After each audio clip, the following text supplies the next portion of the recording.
Today we'll see the environment and its component as well as the natural resources. I am Dr. Mitali Gupta from Dr. Ambedkar Institute of Management Studies and Research. The very first thing which we learn is environment. What is environment exactly? Environment means whatever surround us. So it simply means the surroundings.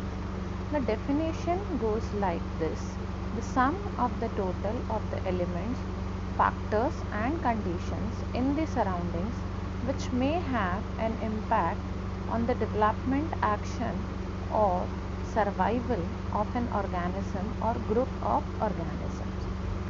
Environment means the surrounding conditions in which all the living beings survive.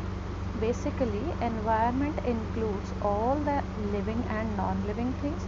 Living things means human, animal, plants, non-living things, air, water and soil. So basically, environment is the condition in which the living and non-living things survive. Now we'll see the component of environment. The component of environment is broadly classified into three categories.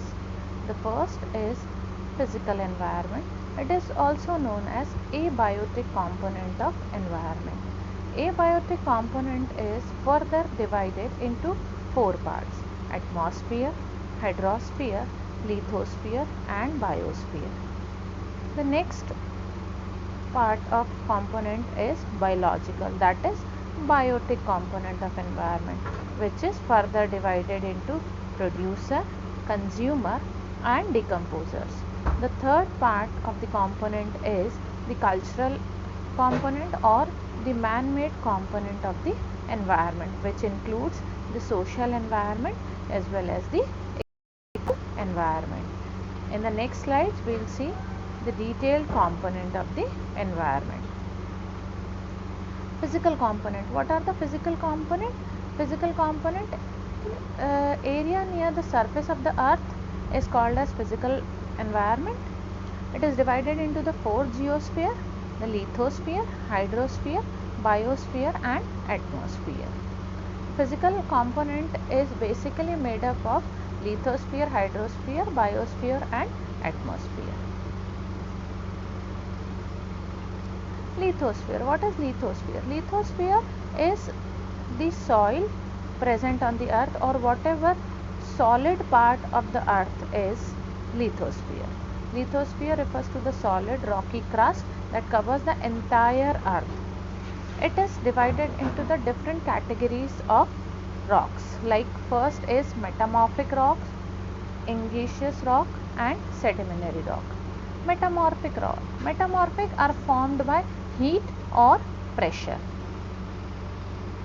Igneous rock are formed by cooling of hot molten rock. Sedimentary rock is formed by the existing rock which is mixed with dirt, clay and other particle, and when these mixtures settle down on the existing rock, the sedimentary rock forms. The examples of lithosphere can be mountains, valleys, rocks, minerals and soil. Next is hydrosphere. Hydrosphere is the most important of the planet Earth because it is consist of the water, and water is very essential for everybody living in the earth. So hydrosphere refers to the most important resource, that is water. It includes the all forms of water bodies available on the earth. The hydrosphere is always in the motion. It covers the 70% of the area on the earth. Out of that 70%, only 3% water is fresh water. Out of that 1% is available for drinking, and remaining 2% water is of glaciers and snow. So the example of hydrospheres are oceans, lake, rivers, snow and glaciers.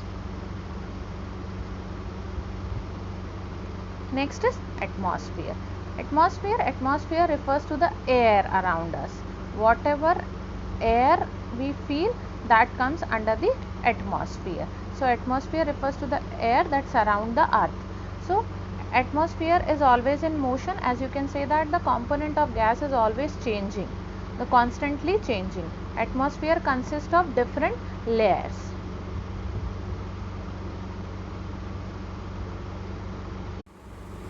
So these are the layers of the atmosphere.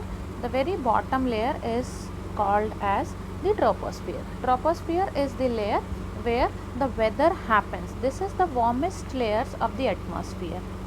Above troposphere there is a stratosphere. Stratosphere is the area where the ozone gas is formed. Ozone layer is very important for human being as it protects us from the harmful ultraviolet rays. Above that there is a mesosphere. Mesosphere is the area where the water vapor freezes and clouds are formed. Above mesosphere there is a thermosphere. Thermosphere is the layer where many satellites circle the earth. So these are the layers of the atmosphere. Next is biosphere. Biosphere can be defined as the combination of atmosphere, hydrosphere and lithosphere. Biosphere is composed of all living organisms, include plants and animals. Actually, life exists in the biosphere.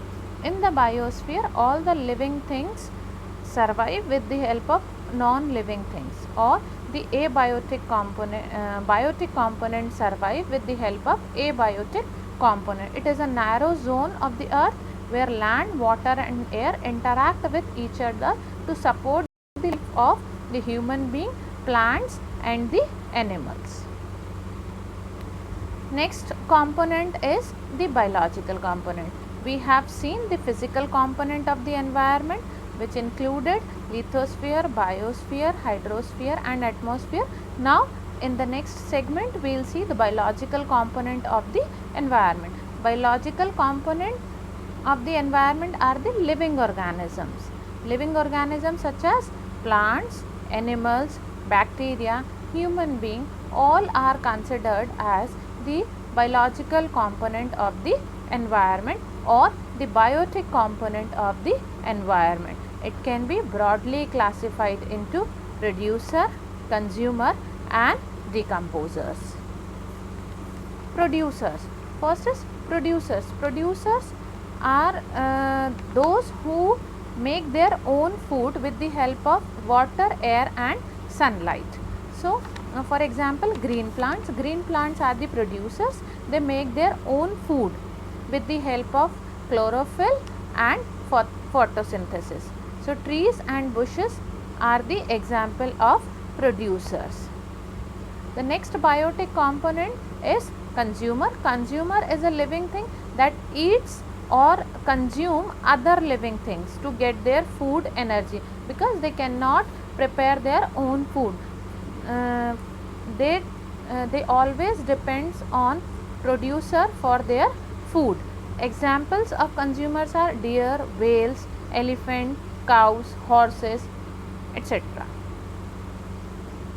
The decomposers are different kind of consumer who consumes only dead plants and animal. These consumers are called decomposers. For example, worms. These are the three biotic components: producer, consumer and decomposers. Now the next part is the cultural environment. Cultural environment, the tangible and the intangible aspect of the environment that are included in that. It is an environment which include the various aspects of social, cultural interaction along with its outcomes such as belief, attitude, etc. So we have seen the component of environment, which included physical environment, biological environment and cultural environment. Now the next part of this presentation is the natural resources. Now we will see the natural resources. Natural resources, as the name suggests, something we get from the nature, that is the natural resource, or resource whatever resource we get from the earth or nature is called as natural resources. For example, food, water, air, whatever we get. As I told you that whatever surrounds us environment, to survive in the environment or to survive in the planet, we need some resources, and earth provided or nature provides us various resources. Those resources are known as natural resources. Whatever we eat, whatever we consume, that are from the natural resources in some or the other form. There are now let's see the classification of natural resources. Classification of natural resources are basically first classification based on the sources, which includes the sources of origin, which includes the abiotic natural resources and biotic natural resources. The next type of classification has been done based on exhaustibility, that are renewable natural resources and non-renewable natural resources. So in the next slide we will see in detail. First is the biotic resources. Biotic resources, as we have seen that the biotic component, what are the biotic component? Biotic component includes the plant, animals and human being. So resources which come from the biosphere, because the biotic component of the earth of the environment lives in the biosphere. So the resources which comes from the biosphere and have a life example are known as the biotic resources. Human being, flora, fauna, livestock, etc. These are the example of biotic resources. Abiotic resources, all the physical component of the environment is known as abiotic resources. These resources which come from the non-living, non-organic material, for example air, water, rocks, minerals, material, whatever we get from the physical environment or the physical component of the environment is called as abiotic resources. Whatever we get from the biosphere or the biotic component of the environment is called as biotic resources. Now the another type of resources, renewable resources. As the name suggests, renewable, that means which is able to renew, which can be renew after a period of time, that is called as renewable resources. The renewable resources which can be renewed along with their exploitation, that means as they use it can be renewed, and it will be always available for us, that is called as renewable resources. Some examples of the renewable resources are forest, air, solar energy. As we get solar energy every day, we get solar energy, air 24/7 we get air, forests are always there for us. So these resources are known as renewable resources which can be renewed. Next is non-renewable resources. Non-renewable resources, that means which cannot be renewed. So it is available for the in the limited quantity. It is always available. It is present in the earth for a finite quantity and cannot be renewed along with their exploitation. It can be renewed, but it will take hundred of the years to renew. So it is not easily renewable. That is why it is called as non-renewable resources. Example of such type of resources are coal, minerals, fossil fuel, etc. These resources are always in exhaustible nature, that is why it is also called as exhaustible natural resources, and renewable resources are also called as inexhaustible resources which cannot be exhausted easily.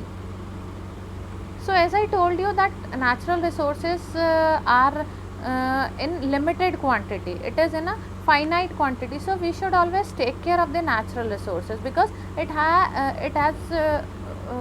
is very important for us, for our survival.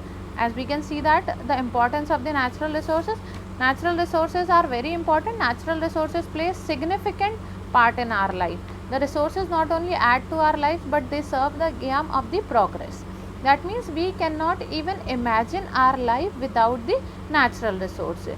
So as a human population is continuously growing, the consumption of natural resources are also increasing. So with the increase of industrialization and urbanization, there is day by day increase in the demand of the resources. So in the modern human society, the use of all the resources are rising. If they are not properly used and well managed, a serious scarcity will occur, and therefore we need to conserve our natural resources. It is very very important. So thank you so much everyone for that. What were the learning outcomes of this particular lecture is, the students will be able to understand what is environment, what are the basic component of the environment, and the natural resources and the importance of natural resources. Thank you so much. Thank you.